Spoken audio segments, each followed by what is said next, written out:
0 quilômetro.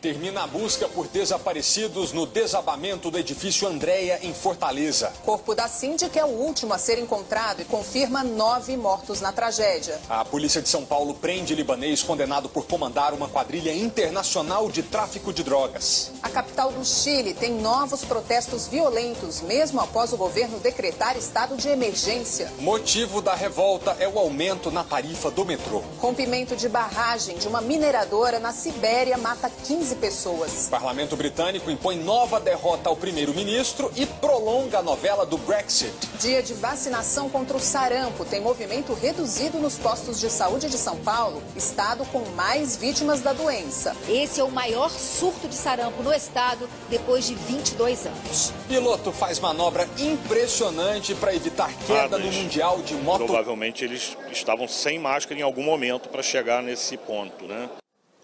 Vamos a outras notícias pelo Brasil. Um idoso de 61 anos foi preso na Grande São Paulo depois de roubar um carro. Essas imagens mostram a perseguição quando o ladrão perdeu o controle do veículo e caiu em uma ribanceira. Ele recebeu atendimento médico e foi preso. Minutos depois, um outro idoso de 69 anos foi preso na mesma cidade, depois de capotar com o carro que ele furtou em São Paulo. Ele pagou fiança e foi liberado. Criminosos armados com fuzis e pistolas roubaram o terminal de cargas da Latam no Aeroporto Internacional do Rio de Janeiro. Segundo a polícia, os bandidos fizeram todos os funcionários reféns e fugiram levando 2 caminhões. O humorista Evandro Santo foi agredido depois de fazer um show de comédia no interior de São Paulo. Nas redes sociais, o artista contou que o agressor é um espectador que havia recebido um selinho durante uma participação no palco. 2 pessoas ficaram feridas na explosão de um carro que era abastecido com gás natural em um posto de combustíveis na região metropolitana do Rio. Parte do teto do posto também foi danificada. A adolescente de 15 anos, que estava desaparecida há 3 dias no Rio de Janeiro, foi encontrada. A família de Alissa Mischler não informou onde a garota estava e nem esclareceu o motivo do sumiço. A seguir, polícia procura assassino de jovem encontrada morta dentro de casa na Serra Gaúcha. E o fermento para novas oportunidades. Os cursos de confeiteiros estão cada vez mais concorridos no país. Nós voltamos já já.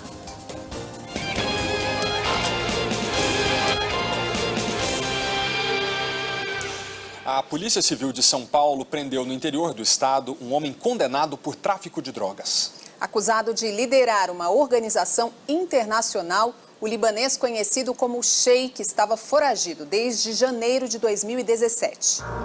Libanês radicado no Brasil, Joseph Nasrallah, o Sheik, foi preso em Campinas, interior do estado. Ele ficará até segunda-feira na capital paulista. O presidente Jair Bolsonaro embarca daqui a pouco, às 10 da noite, para uma viagem internacional. O repórter Galton Sé está em Brasília, ao vivo, e tem os detalhes. Galton, quais países o presidente deve visitar e qual que é o objetivo dessa viagem? Boa noite para você.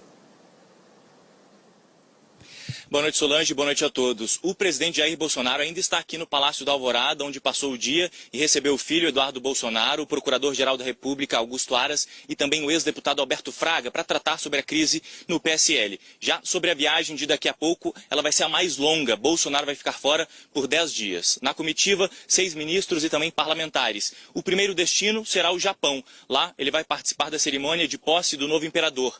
Na sequência, o presidente segue para a China. Com os chineses, o principal objetivo é atrair investimentos e aumentar as exportações. Por fim, o presidente vai visitar países do Oriente Médio, Emirados Árabes, Catar e Arábia Saudita. Solange. O Poder em Foco deste domingo entrevista o ministro da Justiça e Segurança Pública, Sérgio Moro.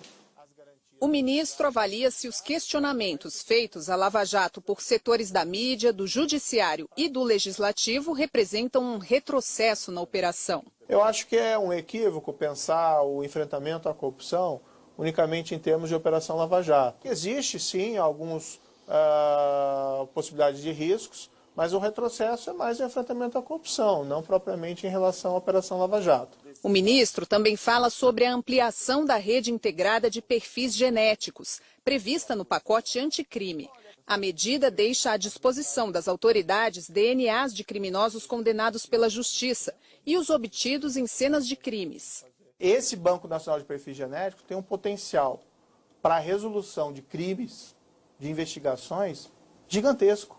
E o nosso prognóstico é chegar até o final desse ano com mais ou menos com 69 mil perfis genéticos cadastrados no nosso banco. Sérgio Moro ressalta a diminuição nos índices de criminalidade no país, desde que assumiu a pasta. O governo federal e os governos estaduais adotaram um discurso um pouco mais consistente com a necessidade de enfrentamento da criminalidade. E o governo federal tem tido essa política, principalmente de isolamento das lideranças dessas organizações criminosas, ao contrário de uma política de certa acomodação que se fez no passado.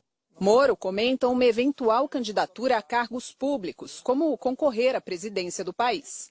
Acho improvável, entendeu? Agora o futuro, né? O futuro é distante. Agora, certamente, jamais concorreria contra o presidente Jair Bolsonaro. O presidente, ele manifestou o desejo de buscar a reeleição, né?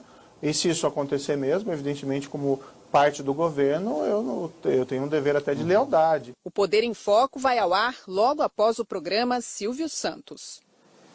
No próximo bloco, arqueólogos brasileiros descobrem que Brasília foi habitada há quase 9.000 anos. E os gols do Brasileirão e do futebol europeu, que teve o Barcelona em campo. É daqui a pouco. Pjanic marcou para a Juve, 2-1. Arqueólogos concluíram recentemente que a região de Brasília já foi habitada quase 9.000 anos atrás. Vestígios desses antigos moradores do Planalto Central foram encontrados e em ótimo estado de conservação. Brasília tem 64 sítios arqueológicos cadastrados pelo IPHAM, lugares onde foram encontrados vestígios de ocupação humana antiga ou recente. Esse é o principal sítio arqueológico, né? Temos encontrado ferramentas, carvão que deu a datação mais ou menos precisa de 8.414 anos antes, e nosso trabalho é de resgate. A descoberta foi feita há 2 anos no Complexo Arqueológico de Cachoeirinha, no Paranoá. Foi preciso enviar as amostras para um laboratório americano. O resultado impressionou a comunidade científica. Eles estavam intactos, preservados há milênios. Cada bandeirinha marca o local onde foi encontrada alguma rocha transformada pelo homem. Aqui, por exemplo, tem uma ferramenta que parece um punhal, capaz de perfurar, com corte dos 2 lados e com uma pegada confortável e segura. Os arqueólogos e historiadores não têm dúvida de que esse artefato foi produzido há cerca de 8.000 anos por mulheres e homens pré-históricos. As ferramentas eram usadas para cortar animais, legumes e frutas. Aqui é uma ferramenta anatômica, onde tem uma parte que raspa, pode raspar como pode cortar, e uma parte que fura. Então é uma ferramenta pérfuro-cortante, que é realmente icônica, muito bonita e muito útil. É aí que entra a Thaís na história. Ela trabalha no laboratório onde é feita a limpeza das pedras que são coletadas. A gente vai enviar isso para o laboratório permanente e depois acondicionar, que consiste em fazer a medição, a pesagem e o acondicionamento final para enviar para o Museu de Geociências. O sítio arqueológico de Cachoeirinha é um santuário da pesquisa, da biodiversidade e mistérios. Ainda há muito. Você fica agora com o Topa ou Não Topa com Patrícia Bravanel. Boa noite para você. Uma boa noite e um ótimo domingo para você.